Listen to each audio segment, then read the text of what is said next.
జోగు రామన్న నువ్వు పెద్ద శుద్ధపూస లెక్క మాట్లాడుతున్నావు. నీ పక్కనున్న నాయకులను అడుగు, జోగు రామన్న ఎంత రాక్షసుడో దుర్మార్గుడో వాళ్ళే చెప్తున్నారు.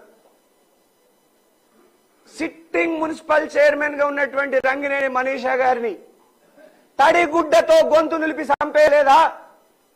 ఆమె మున్సిపల్ పీఠం నుంచి దించేయలేదా?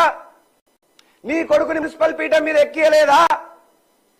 డిసిసిబి చైర్మన్ కు పోటీ పడినటువంటి బాలూరి గోవర్ధన్ రెడ్డి గారిని, నీ కోసం కష్టపడ్డ బాలూరి గోవర్ధన్ రెడ్డి గారిని తడిగుడ్డలతో గొంతు కోసి ఆయన రాజకీయ జీవితాన్ని కథం చేయలేదా?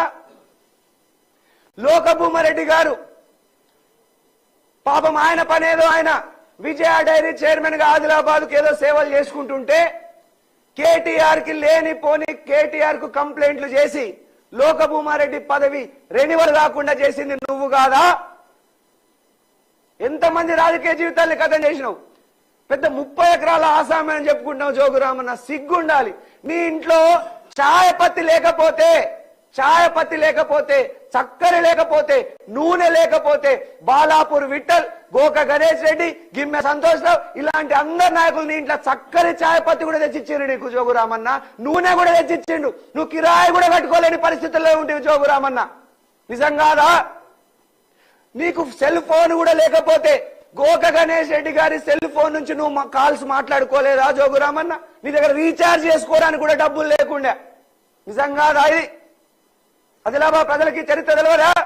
నీ దగ్గర ఫోను లేకుండా గోక గణేష్ రెడ్డి ఫోను, అయ్యో నా కొడుకు స్కూల్లో ఉన్నాడు, నా స్కూల్లో మాట్లాడతాను, నీ ఫోన్ ఏవే? జోగు రామన్న దగ్గర రీఛార్జ్ కూడా పైసలు లేకుండా, కిరాయి కట్టేందుకు కూడా పైసలు లేకుండానట, ఇంట్లో చాయ్ పత్తి చక్కెర కూడా లేకుండానట. ఇప్పుడు పెద్ద 33 ఎకరాల ఆసామి నేను. ఎవరికి చెప్తున్నావు?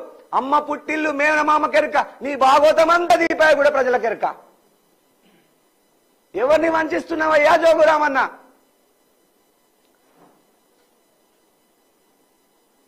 ఇట్లాంటి అనేక మంది కార్యకర్తలు నీ కోసం 20 ఏళ్లు 15 ఏళ్లు కష్టపడ్డ కార్యకర్తల్ని తడి గుడ్డలతో గొంతు కోసినటువంటి చరిత్ర నీది కాదా?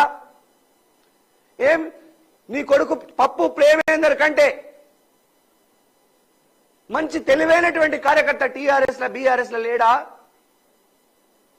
జోగు ప్రేమేందర్ గారి కంటే తెలివైన కార్యకర్తనే లేడా?